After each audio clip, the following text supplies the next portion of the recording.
Donc Salma, bonjour. Bonjour. Donc bon, une contre-performance aujourd'hui pour Guingamp, on ne va pas se le cacher, dans l'esprit en tout cas de ce qu'attendait Guingamp. Pourtant, de votre part, un très bon match, un excellent match. Vous avez, on peut dire, vous êtes à l'origine des 2 buts en fait. Vous avez eu de nombreuses occasions. Quel sentiment, en plus de, bon, une déception évidemment, mais quel sentiment vous avez juste maintenant là par rapport à... Là, à la fin du match, ouais, grosse déception. C'est sûr que c'est une contre-performance, on s'attendait à beaucoup mieux. On voulait faire beaucoup mieux. Maintenant, je pense pas qu'on ait fait un si mauvais match que ça. On a eu beaucoup d'occasions. Par contre, on les a pas mises au fond, ça c'est sûr. Donc voilà, très frustré à la sortie de ce match. Alors oui, justement, belle attaque, des occasions qui ne viennent pas. Et qu'est-ce qui bloque en fait aujourd'hui pour vous, pour que ça rentre? Je pense que je pourrais même pas vous répondre à cette question parce que sinon je pense que pendant le match on aurait réagi face aux défauts, mais bon. Peut-être la gardienne. La gardienne a fait un super match, c'est sûr. On la connaissait l'année dernière. Je pense qu'elle avait à cœur de faire un bon match contre nous, elle a réussi à le faire. Tant mieux pour Metz et puis tant pis, dommage pour nous. Après, je pense qu'on est quand même dans une bonne dynamique, même si on perd des points ici qu'on ne voulait absolument pas perdre. Maintenant, il va falloir recommencer à travailler pour préparer le gros match contre Montpellier, qui va être un concurrent direct pour nous. Alors vous êtes toujours à 100%, on l'a vu dans ce match, on connaît, bon, qui a déjà vu Salma jouer sait que c'est toujours le cas. Donc comment vous allez vous préparer mentalement et peut-être un peu physiquement pendant cette trêve pour Montpellier, puis Juvisy qui était encore aujourd'hui concurrent direct? Ah bah ça, il va falloir demander ça à Sarah, hein, parce que c'est eux qui vont nous préparer. On a confiance en eux et puis voilà, je pense qu'il va falloir qu'on oublie ce match, qu'on digère et qu'on se reconcentre pour les prochains matchs. Ou est-ce que l'utiliser justement, ne pas l'oublier et l'utiliser en force supplémentaire pour se dire on a échoué sur... c'est sûr que ça va nous permettre de réagir, j'espère que... Là, on a été piqué au vif, je pense, et je pense qu'on est quand même assez fiers chacune pour essayer de faire beaucoup mieux que ce qu'on a fait aujourd'hui. Alors, comme je le disais à Gridge au moment de l'interview, c'est vrai qu'il n'y a encore pas tant d'années que ça. Guingamp qui faisait un match nul, c'était pas une contre-performance.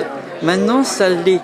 Est-ce que justement, on ne peut pas se dire que c'est bon signe au final, au moins à moyen terme pour Guingamp, ça montre que Guingamp est toujours en progression saison après saison?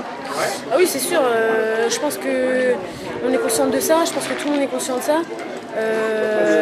Avant, être 3e au classement, c'était limite impossible pour Guingamp. Maintenant, je pense qu'on a les qualités pour, si on continue à travailler comme on le fait, si on reste sérieux. Et je pense que les gens vont commencer à nous prendre au sérieux un peu plus qu'avant. Et après, c'est à nous de garder la tête sur les épaules et de ne pas s'enflammer, de continuer à bosser comme on le fait.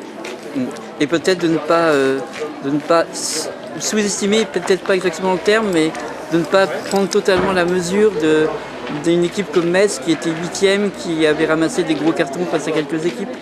Oui, bah, c'est sûr qu'il ne faut jamais prendre un adversaire à la légère, qu'il soit dernier du classement ou...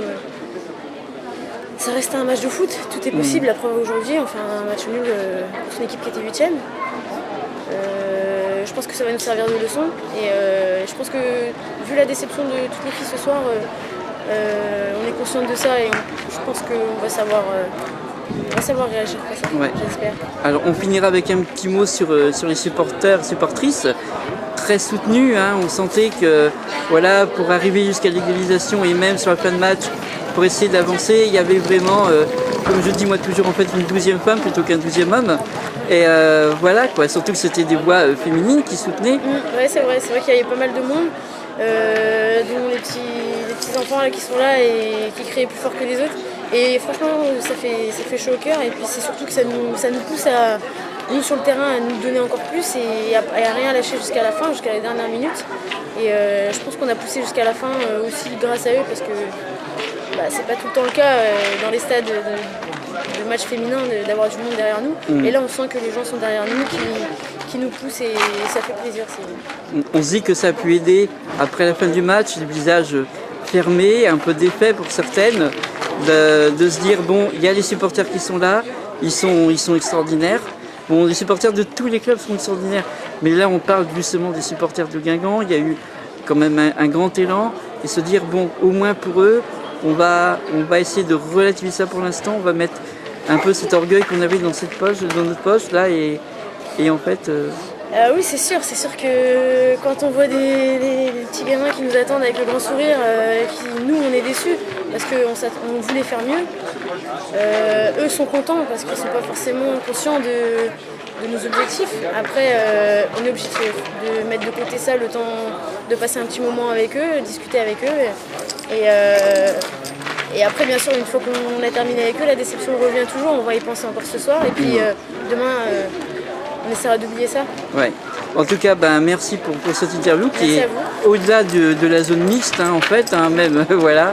Et puis, bonne récupération et puis, à très bientôt, au mieux pour Salma. En fait, comme je disais, il n'y a pas besoin d'être au mieux plus tard, mais toujours au top, en fait, pour l'équipe, pour la reprise. Merci beaucoup. Merci à vous. À la prochaine.